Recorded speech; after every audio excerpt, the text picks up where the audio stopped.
Hello, I'm your host, Hilary Rose, and you're listening to an episode of the Live Wild podcast. Today, I talk with Wendy Riordan, founder of Nourish and Flow Festival. I chat to Wendy about following your instinct, the possibilities that life has for you, and playing at life, which I loved that term. We talk about the journey of perimenopause and menopause being a rite of passage, women's health, and her creation of Nourish and Flow Festival. I think that's what I'm most excited about. What did you say to me before? 200 women menopausal women in a drumming circle. Wow. Yeah, in a walled courtyard. Can you imagine the vibration, the sound, the energy, the tears, the laughing? Brilliant. I'm getting goosebumps thinking about it, because sometimes people go drumming. I'm not doing that. But it's brilliant because it's a release, and it starts off, everyone's real shy and they kind of just like tipping the drum, and by the end of it you are the drum. Do you know what I mean? You are going for it. And if you ever want to shift something, like you want to go down to the bottom of the field and scream, this is equivalent of it, because it just releases everything that's pent up inside you, and really good fun. Wendy contacted me and my gut told me to connect in with her, and I'm so glad that I did. She's such a sweetheart, she's doing great work, and I'm proud to say that I'll be the co-host of her beautiful festival called Nourish and Flow. We'll see you there. Wendy Riordan of Nourish and Flow, how are you this morning? I am super. Thanks a million, Hilary. Thanks a million for having me on. Oh, it's an absolute pleasure. I was so thrilled when you contacted me because I had looked at your festival actually, and I thought, oh, that's gorgeous. Oh, God, I think I need to try and make plans to go to that. And then you contacted me, and then, as we said, it was serendipitous. But I want you to tell me more about the origins of the idea of the festival in relation to your own life, because I think that's an important piece of the puzzle. Yeah.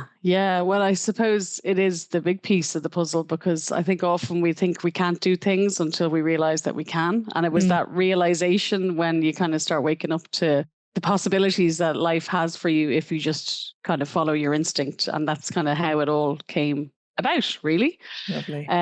So the really big way that things have manifested for me in my life, I think, was when myself and my husband, way back when, I think it was 2017, very happy. We were living in our little house in Clondalkin, loved it. Our two kids, but we just kind of knew there was something else. We knew that there was more there. We both were working full time and we just kind of made a decision. And it's sometimes the making the decision bit that's the hardest, that we wanted something different. We wanted change. We didn't really know what it was. So we started opening up to it looked like and listening to what was being presented to us, unknowing at the time that this was happening, I suppose.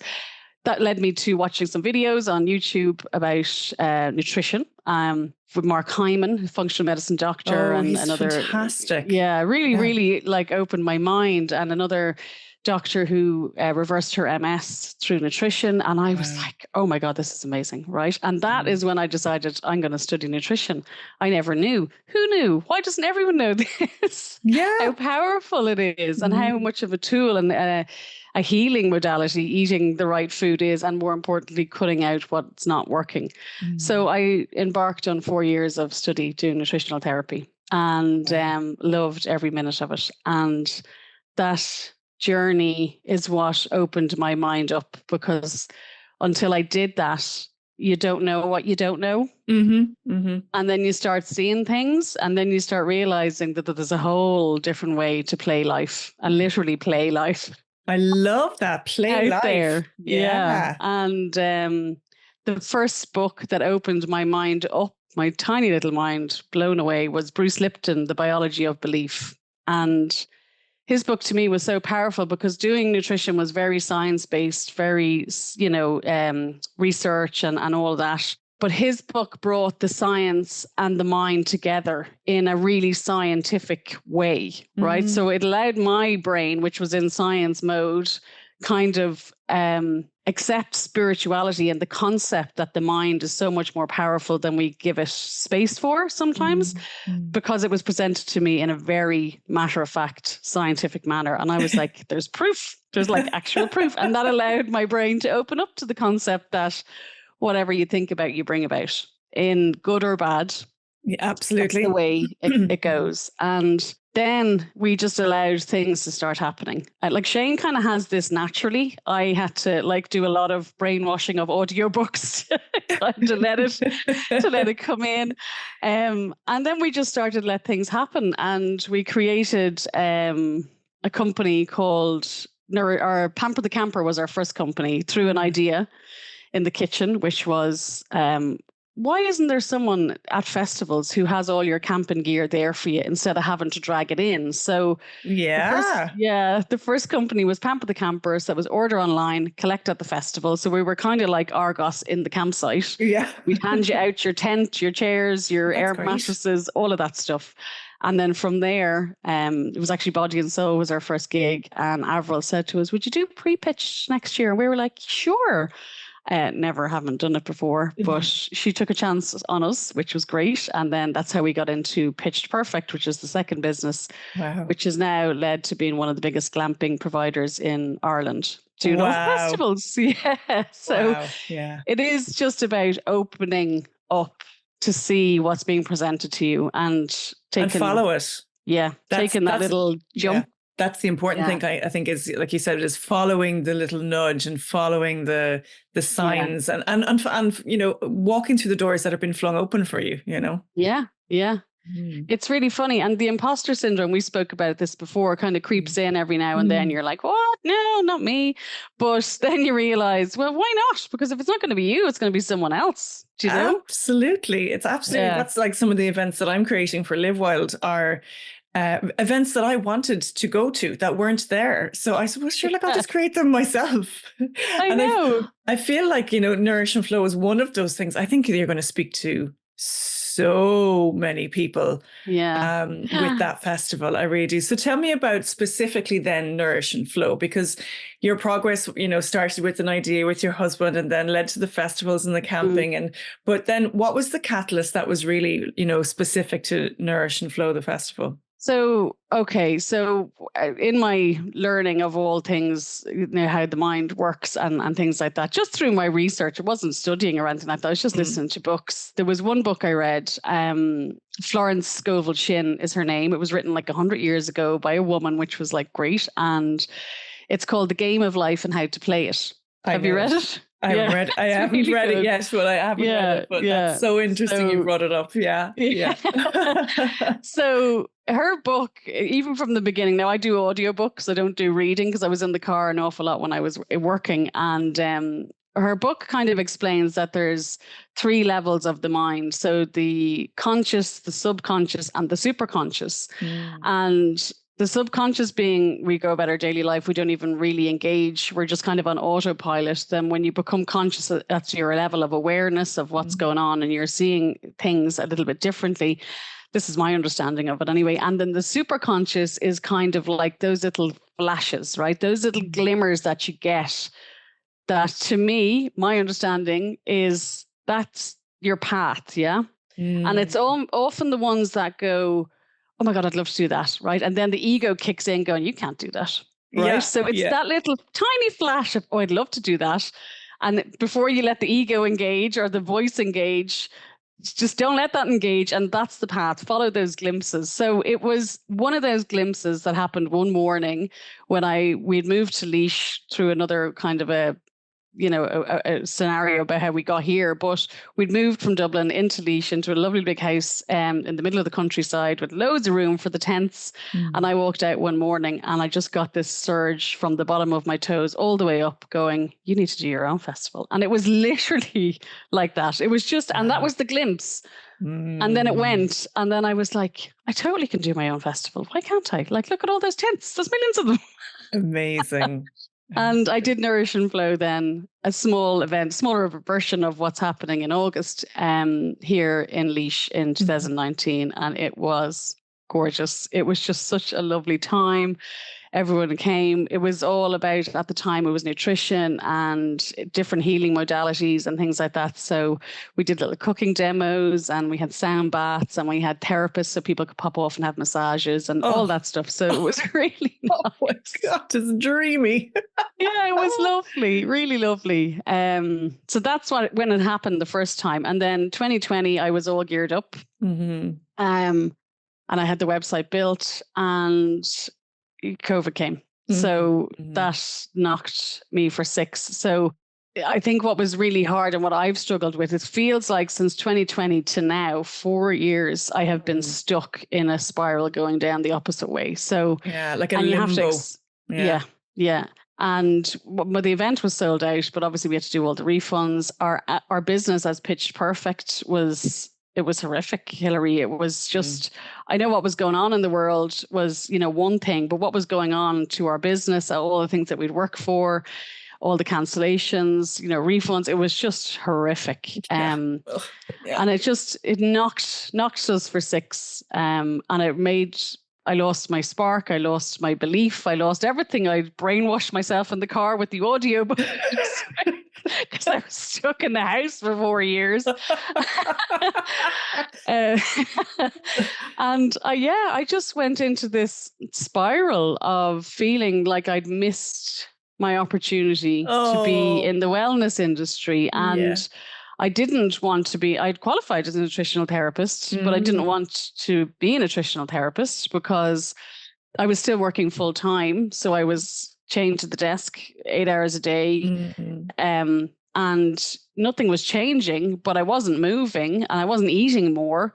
I'd given up drink back in 2019. So it wasn't alcohol, but just weight started to arrive and stress was there and all this stuff. And I was like, oh, listen, I've definitely lost my spot in that world now, because who's going to want to come to, I had my story going then at this stage that I wasn't meant for this industry. It wasn't meant to be there, etc. So it was in summer last year, very stressful, hot or wet summer with all the glamping, that my sister kind of was like, I mean, do you think maybe a little bit of perimenopause might be creeping in there? And I'm like, what are you on drugs? I'm only 27. And she's like, no, love, you're 47. And I'm like, oh shit. I didn't even know perimenopause was a thing. I honestly wasn't on my radar in the slightest. So that's what opened up my mind again to, oh, okay, so maybe this is what's going on. And maybe, okay, I'm not going to lie to you, the lack of movement obviously contributes to weight gain too, but maybe there's something else going on from a hormonal perspective that I'm not aware of. And also, and I knew this from my time studying, stress. What the hell? Do you know? That's the worst of all, because that's what, messes with all the hormone levels, which is the fine tuning of the body, And this is exactly what we learned in college. It was exactly the cortisol, how it affects you, the storage, the whole, fat around the middle, because it needs to be there for, and we learned all of this. I knew it all inside out, but when you're too close to yourself, you can't see things. And you don't want to. Because then you have to change, and then you're like, oh. Well, I think this is what's interesting about the whole perimenopause conversation as well, that I found, like, I had to kind of come to it myself because I didn't know what was going on. But but in the back of my mind, so I had a lot of symptoms, but in the back of my mind, it was like, but you can't. You're 43. You can't be going through it. And it was almost like a bit of a stigma attached to it as well. Oh, 100%. And like you, I had completely ignored the conversation going on, and a few people had brought it up about themselves, and I was like, well, sure, that's not relevant to me, and it very much was and is. So it's interesting that, I think the conversation that's being had now is amazing. It's public. There's no, there's less stigma or shame attached to it of like, I'm moving out of this phase of my life as a woman and moving into the next phase. That's what it feels like. Yeah. And there's this lovely movement, it seems, happening, and I wish it would spread to here, about the journey through perimenopause and into menopause and beyond being a rite of passage, the way it used to be. Many moons ago, it used to be that women coming together and supporting each other through a rite of passage. Into this like most amazing phase of your life. And it feels like the current social and cultural structure we find ourselves in, it's almost like women of that age are being dismissed. Whereas like the older women in my life that are, going through perimenopause, through menopause, or at the other age, like I've a lot of female friends kind of in their 50s, they are unbelievable women. They are unbelievable. They are rock solid. They take no messing. Yeah. They're really kind. They're really compassionate. They are the women of the future. Like they're it, Yeah. and it feels like there's this shift happening from the dismissal of women of a certain age to now the celebration. I think loads more work needs to be done around it, but it feels like that. And that's why I loved the festival Nourish and Flow, because it literally, the brand is like, it is a menopause festival, for want of a better term. Yeah. Yes, exactly. And festival meaning a celebration. Yeah. So Yeah. it's like, I think you're really onto something, because at the start I went, God, that's a really niche festival. I wonder. But I think you're A really, niche really to all the women, though, who are going to go through it. So absolutely, which is half the population. Like, Yeah. there you go. That's why I think you're really onto something, Yeah, yeah, no, definitely. And to be fair, I think when I opened up to the concept of, oh, this is going to happen to me, and when I stopped actually freaking out, because I was initially, I felt, oh dear God, this is it. We're over. Let's just shrivel up and, There you go. do you know what I mean? Go the Yeah. other way. And like my heart breaks when I think about my mom and say when she was going through menopause, and like it was like a shriveling up thing. Oh, sorry. That's okay. Because we didn't really know about it. We didn't know what was going on. I certainly didn't anyway. And yeah, it was just she kind of had raised the kids, and then that was it. Yeah. Like she didn't have a circle of friends outside Of the family anymore. yeah, Do you know what I mean? And like we would have grown up in a little council estate in Dublin, and so she would have had all her neighbours, and it was like to take it, raise a child, it takes a community, and that's exactly where I lived. It was gorgeous, and I loved it. But all of those women had passed away, and she was there on her own, and it was just it was, to me, that's what I felt that was coming down the road for me. But then, as you said, it's different now, and it's amazing because there is that movement of women who are going, no, this is just the beginning. Totally. This is great. Yeah. Totally. I really feel like it. It's like in Chinese medicine and the Taoists, they call it the second spring, which I love. And I'm like, a second spring, like a second youth, when you get past this like a couple of bumps in the road. And then you have this second spring of like, this is like, it feels like the possibilities are kind of infinite, and I love that. And I think it takes a change of perception on a cultural level as well as a personal level to bring that about. But it will start with the individual women, saying, no, I'm not going to shrink and hide away. I'm not going to disappear. Isn't the end. Exactly. This isn't the end. There's too much emphasis placed on youth in a sense. Where is all the information about, in the celebration about our elders that we once had, when we lived in communities that our elders were celebrated and taken care of, and now it's just like they're not, Yeah. Oh no, absolutely. The Blue Zones study. We learned about this back in college. I think it was the first year now, so it's going to be a bit rusty. But there was a study done, I think it was National Geographic, on the places in the world where people live the longest. And so I think they narrowed it down to about 7 different locations. And then they studied each of the locations. And then they tried to find the commonalities between each of the locations to see, right, what's the secret of living long? Yeah.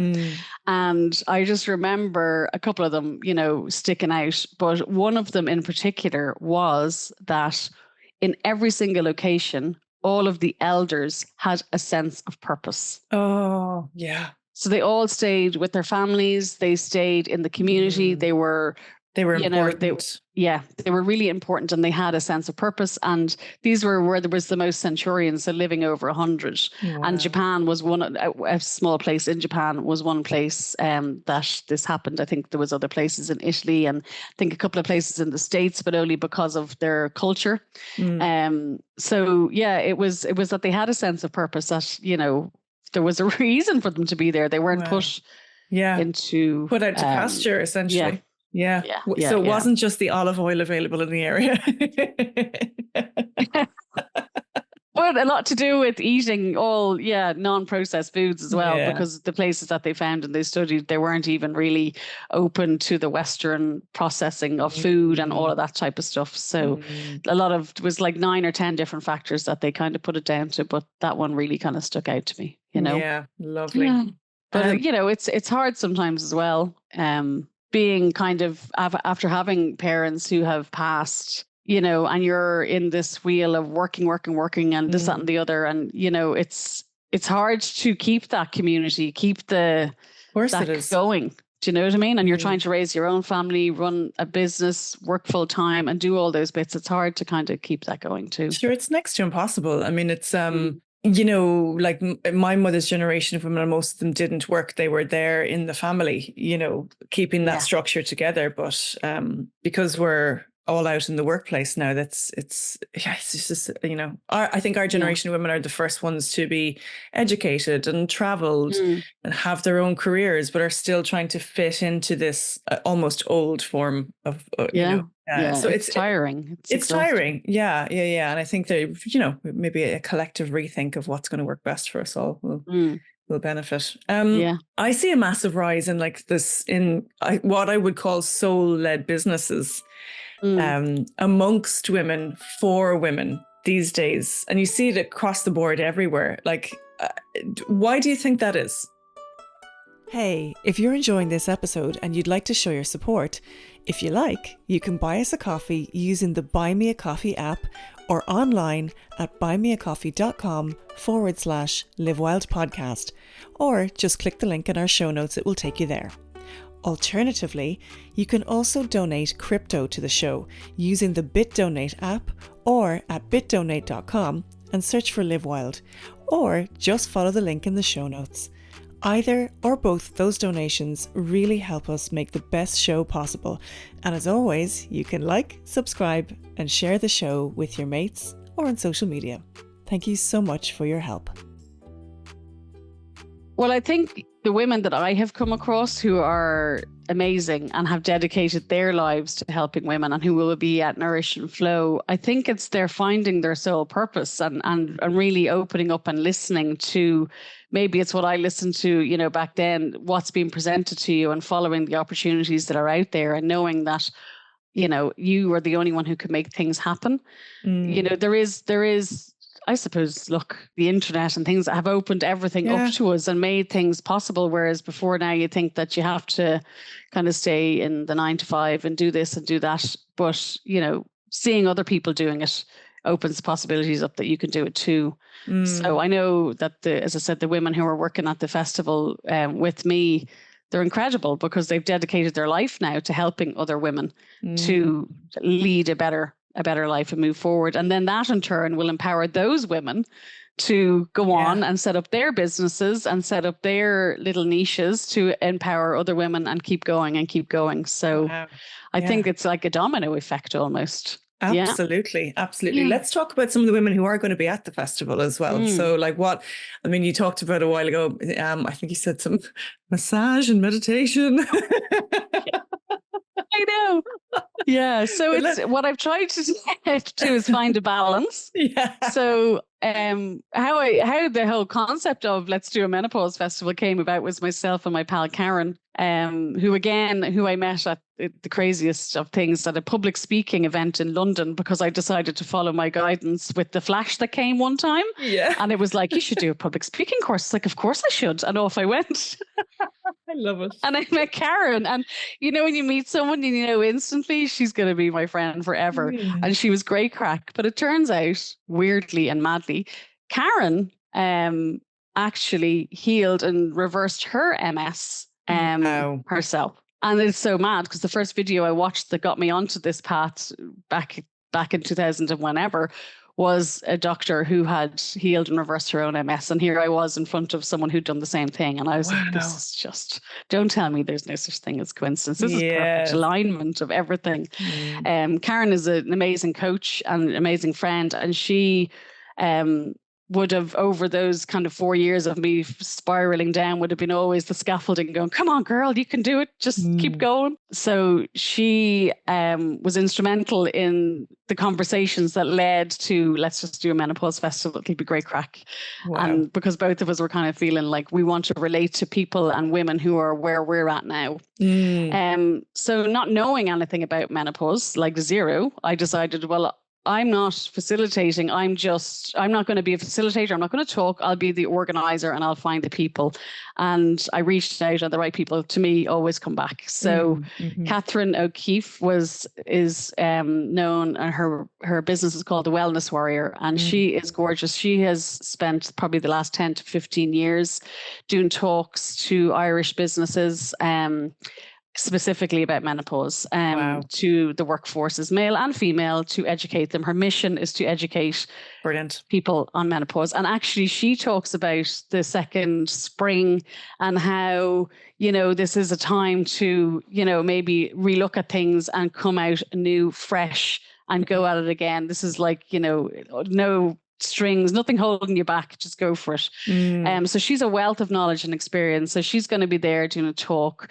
I then wanted to find someone, and it was kind of literally, as you said earlier on, I want to create an event that I want to go to. Yeah. So I was like, okay, I need to get over myself and, become confident in my body and this, that, and the other, and start dressing properly again and get out of the tracksuit. So I found Sharon Huggard, who is a stylist and body confidence coach. Oh, wonderful. So yeah, because I think, again, at this time, the weight starts creeping on to a lot of women and they start losing a bit of their confidence, and anxiety is a really big thing. So we will be talking about anxiety and mental health actually during menopause as well. Brilliant. So Sharon has come on board. And then, as I said, creating the event that I want to go to, the pelvic health had to come into it because I can't even look at a trampoline. So I found... everyone listening probably knows what I'm talking about. It's like, you dare not sneeze. No doubt. So I found a pelvic health physiotherapist, Laura, who specializes in women's pelvic health. And she will be talking about it and explaining what's going on, and doing 2 lovely movement classes, specifically on pelvic health exercises that we all do wrong. And then we have sleep. So sleep is really important, and we know that. So Anne-Marie Bohan is coming. She is a sleep coach, and Sleep Care Company is her business, and she's going to talk to us about all things sleep and menopause. So amazing. Is she going to rock us? Is she going to rock us to sleep in the tent at night as well? No, that's what I want to know. Carmel's going to rock us to sleep with her sound bath. Oh, wow. So they're the kind of education-y pieces. And then from, I suppose the relaxation element side of things, my gorgeous friend Carmel is going to do a lovely sound bath with everyone together. And sound is the most amazing. If you've never done it and if you've never had a one-on-one, I mean, I've done the sound bath as a collective, but until I did it one-on-one with Carmel and they place the bowls on you. Oh, wow. Amazing. And she does reflexology with it. Stop. Oh, wow. I know, it's heaven. You're going to have to come and see her. Okay. So Carmel's going to be doing the sound bath. And I have got another amazing guy coming to do a huge, big drumming circle too. That sounds phenomenal, to be fair. Can't wait. I think that's what I'm most excited about. Yeah. What did you say to me before? 200 women menopausal women in a drumming circle. Wow. Yeah. In a walled courtyard. Can you imagine the vibration, the sound, the energy, the tears, the laughing? Brilliant. I'm getting goosebumps thinking about it, because sometimes people go, drumming, I'm not doing that. But it's brilliant because it's a release, and it starts off, everyone's real shy and they kind of just like tipping the drum. And by the end of it, you are the drum. Do you know what I mean? You are going for it. And if you ever want to shift something, like you want to go down to the bottom of the field and scream, this is equivalent of it, because it just releases everything that's pent up inside you, and really good fun. And then Josie and Neil and Murku are coming to do a breathing circle and cacao ceremony with us as well. And then we will have the kind of outside nature spa, I've called it, where we'll have Tignalis doing sauna, and they have a hot tub and ice baths. And then we'll have therapists there as well that you can book in then additional to have your reflexology or your massage. It just feels and like the sun is going to shine. It will shine because it's August. It will shine. It just feels like it's just a place where women can just go and be taken care of. Yeah, that's exactly what I want to create. Yeah, just where they can have this moment, because it's a different thing if you go to a spa for an hour or something and you have that time out. That's amazing to do that, or even meet girls for lunch or whatever it might be. But to have a whole weekend of being taken care of and being, served. Oh, God, it sounds amazing. Yeah. Can I ask as well? And connecting. And connecting. That's a big thing. Connecting. Yeah. Because I suppose people can feel quite isolated in their journey as well. That yes. They're the only ones going through it. They don't understand what they're going through because there's been no chat about it. But to be in a group of women that are going, oh, I'm going through this too. Oh, well, great. I don't feel so alone. And this is normal. This is normal and this is okay. Yeah, absolutely. Can I ask, is it women only or are men welcome? Say if women want to bring their partners as in support, you know, I think it'd be great. I think that would be super. Yeah, really, really good. And like the way I have it set up is it's one thing at a time. So there isn't 50 million stages and 50 million talks happen. It's too much, right? It's too overwhelming. So I've tried to keep it at one thing at a time. And if you go to what you do, and if you don't, you go and, you know, lounge in your tent or go for a massage and do that and the other. So I think it would be lovely if men came along with their partners to learn as well, because everyone needs education. I am in this area. And if they don't feel like sitting at one of the talks, why can't they book in and have a massage? Like men don't. My husband never relaxes. Like he doesn't take the time out. He's go all the time. And it would be lovely if men came along and relaxed as well, because it's okay to do that. Absolutely. Yeah. It's okay to prioritize rest. Yeah. Yeah. Yeah, exactly. It's very important. And actually another question I have, is it alcohol free? So there's no bar. And this is actually a funny conversation because I had a conversation with a really lovely girl in specifically about alcohol and my journey giving up alcohol and that. And I was real like, do I make this alcohol free? What do I do? Am I going to freak people out if I say no alcohol or not? What I would say is there's no alcohol for sale. I don't think you're going to need alcohol at this event. It's a wellness event. Okay. Yeah. Maybe try and allow yourself some time to not have alcohol interrupt what you're going to go through this weekend, and just be present for the whole thing. Because we personally, myself and my journey for giving up alcohol was a bit mad, but one of the reasons was I saw that it was controlling me more than I was controlling it. And when I came to that realization that I was using it as a crutch for relaxation and I deserve it and this, that, and the other, then I kind of was like, oh no, that's not, I don't like that. I don't like how that makes me feel now. And then I decided to give it up.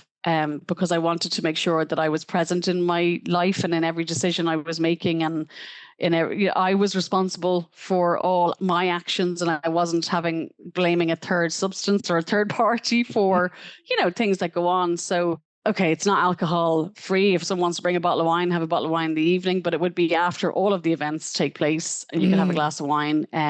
So what's my answer? Yeah, well, I mean, that's my answer. It isn't, but it is and it isn't. It is and it isn't. There's no. I don't think you'd need it. Yes, there's no alcohol for sale at the event. Exactly, and I would invite people to explore an alcohol-free wellness weekend. Absolutely, herbal tea all the way. Yeah. No, exactly. Walking around sipping my mug of rose tea. Oh, nice.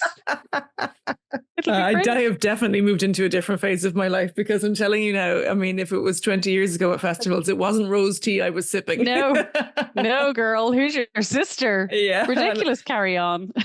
And that's why I'm so excited about this festival, because I did all the festivals in my 20s. Yeah. I was a DJ. Like I was there. I was at them. I did all of them.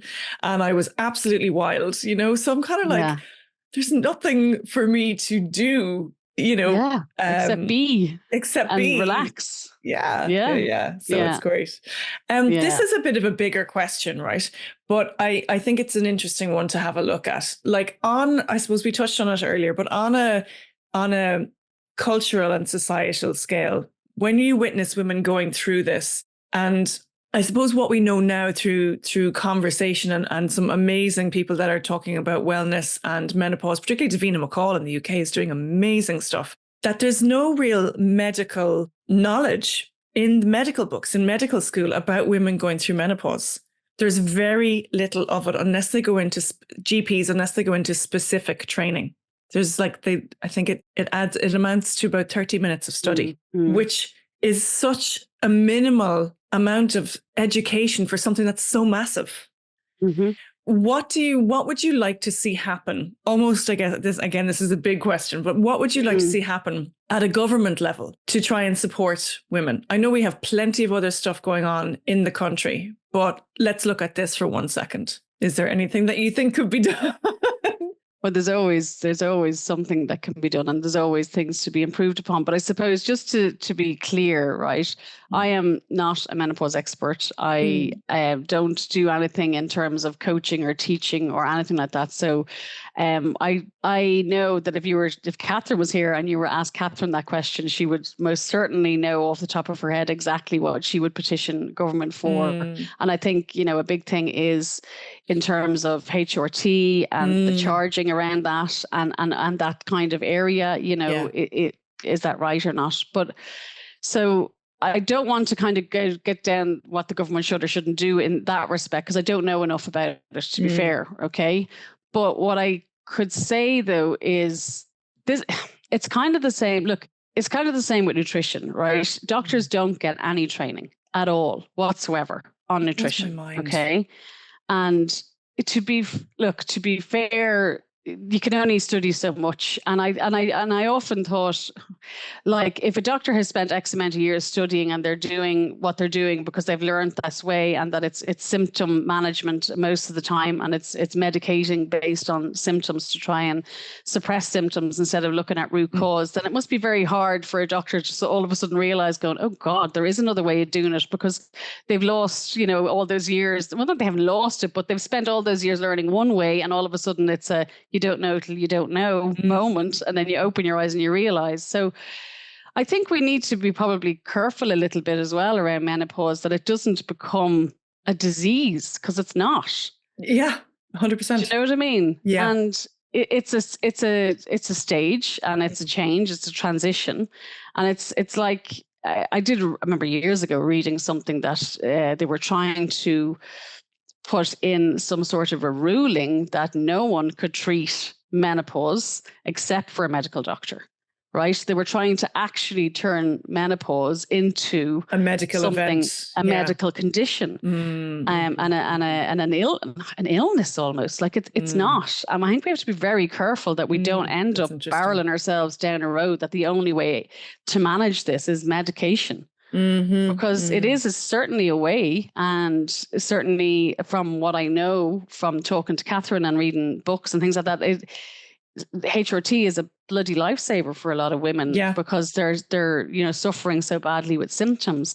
But Catherine will tell you herself that it's your lifestyle and your how you handle stress, what you're eating, your sleep, all of the stuff that we'll be talking about over the weekend. That's the big factor. Do you know what I mean? Yeah. That's the big thing. That so is it that government bring awareness to proactive management of health? That I think that's a bigger conversation and a bigger picture, instead of focusing on symptom management. Is it that we start looking after ourselves proactively, and that campaign has to start, as opposed to it's free HRT for everyone, which would be amazing. But that's maybe there's other things that could be done. Yeah, do you know? Yeah, absolutely. I just would be really worried that it would become a medical condition, and it's not. It's a very well put. Yeah, absolutely.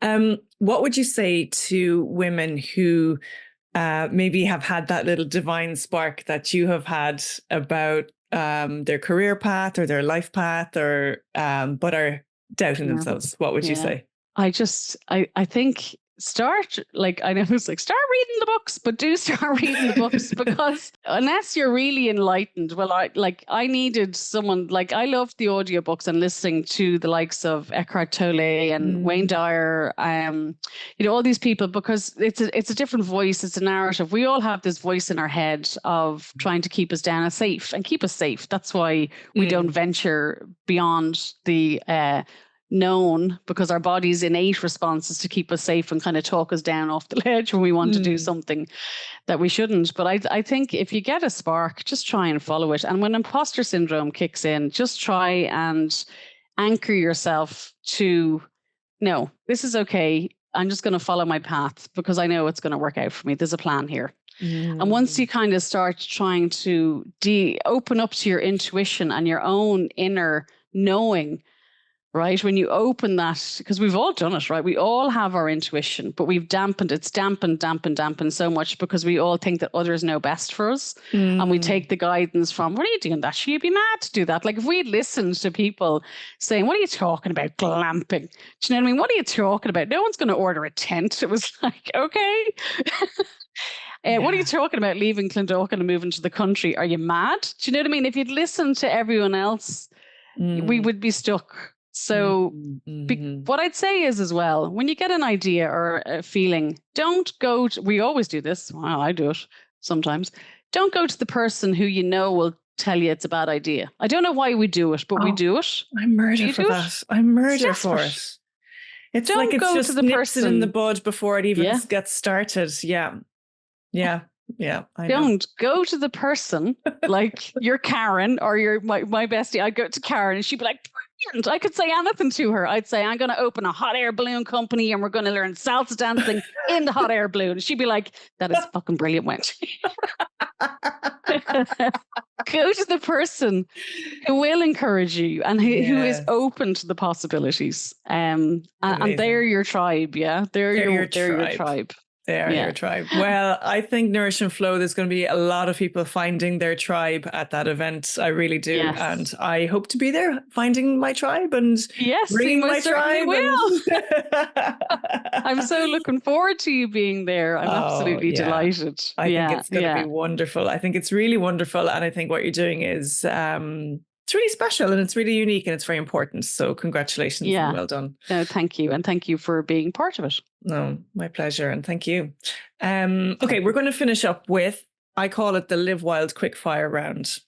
Oh, Jesus, okay. This sounds like I have to engage your brain. Hang on. My kids give out to me because they're like, Mom, I asked you a question, but it takes me a couple of minutes to kind of react. So let's go. Or that moment of like, who are you again? Oh, right. Okay. I'm answering a question now. One of you, your dinner's ready.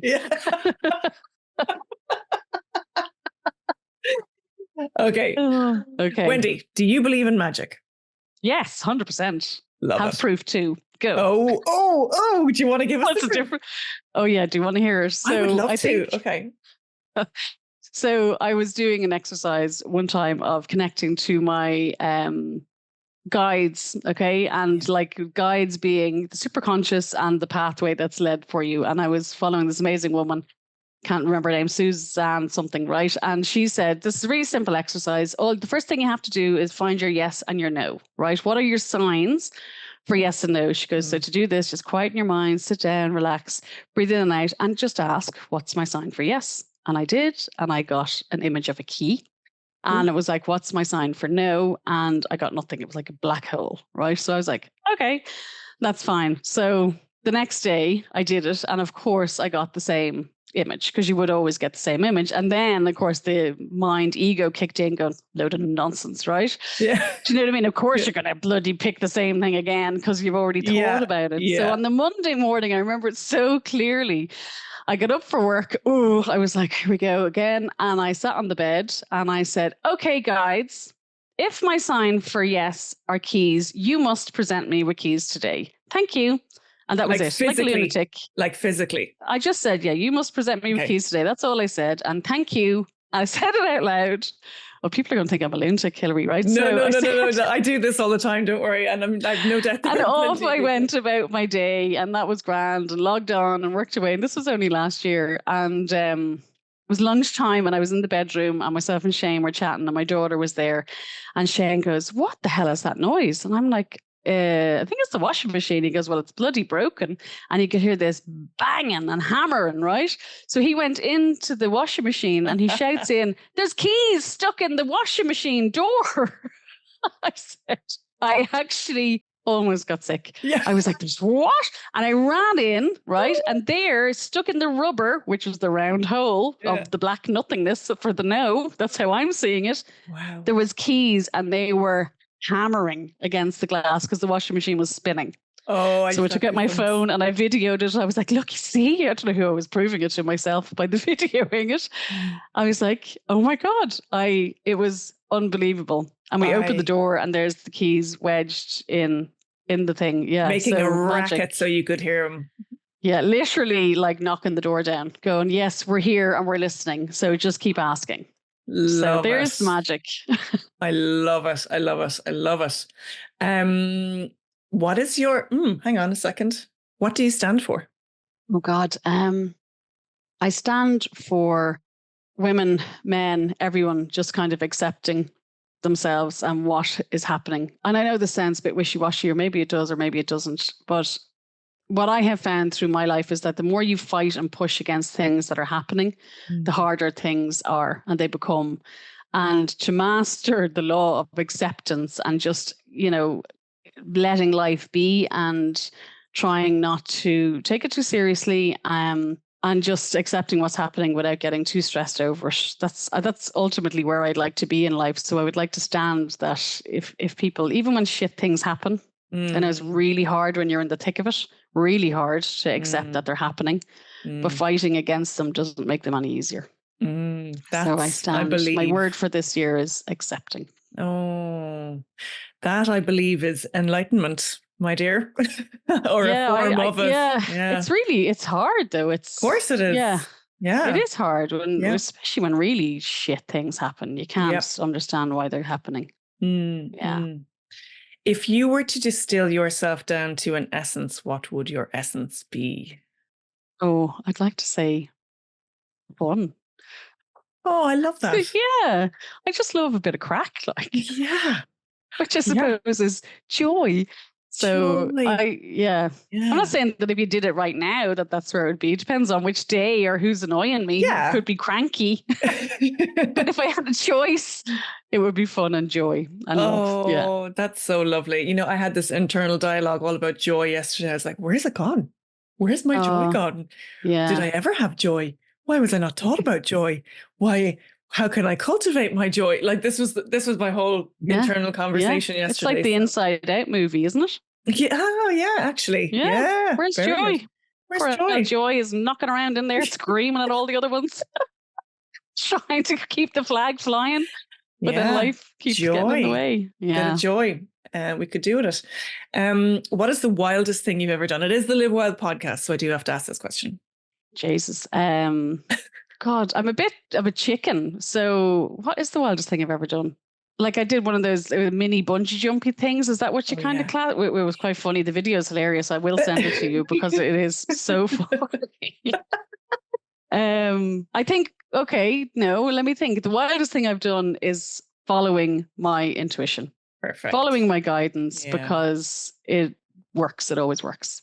And it's risky. It's risky. Well, and again, it's not though. That's the thing. It feels risky, but because it's intangible, I believe, because you don't have a set path necessarily. No. It doesn't. There's no clear way. Yeah. But it's. I'm just having a thought though of also being on the back of a motorbike in Indonesia with some random guy when we just arrived into a town because he said he'd bring us to find accommodation, and Muggins gets on the back of the bike and waves the girls goodbye. That was a bit stupid, wasn't it? That's risky. We got a really nice. That's risky. Yeah. It had hot water and everything. Well, that one paid off, thank God. Yes. Yeah, don't tell my daughter though. No, you can never tell the kids any of that kind of stuff. You did what? Never forget it. What's the one thing you do every day that helps you live wild and free? Gosh, I don't know that I do one thing every day, if I'm being really honest, because I'm pretty bad at habits and keeping things up. I think I just try to do my best as much as I can, because again, some days are harder than others to get through, and some days you don't really feel like being wild and free. You feel like, where's my joy? Yeah. So I don't know that there is one thing, but one thing that I can say is that when you find something, well, for me, it was, say, the audiobooks and listening to spiritual teachers and things like that. Even a few minutes of when you're feeling down, to put something like that on, because I find that easier than, say, sitting and trying to meditate or trying to do something like that, because I don't know, I haven't perfected any of those skills. But when I'm hearing positive things coming to me and I'm flooding myself with what possibilities are out there, that lifts me from when I'm feeling a bit down. So lovely. Yeah. I don't know if I've one thing though. That's nice. Just doing the best I can. Yeah. Wendy, thank you. It has been a gorgeous chat. So nice. It's just so lovely. This is the second time we've spoken, and I really enjoy your company. So I can't wait to meet you in person. Oh, likewise. Thanks so much, Hilary. Thank you. Oh, it's a pleasure. Pleasure. Thank you for being here. We hope you enjoyed listening as much as we enjoyed making these episodes. Thank you, as always, to our amazing guests.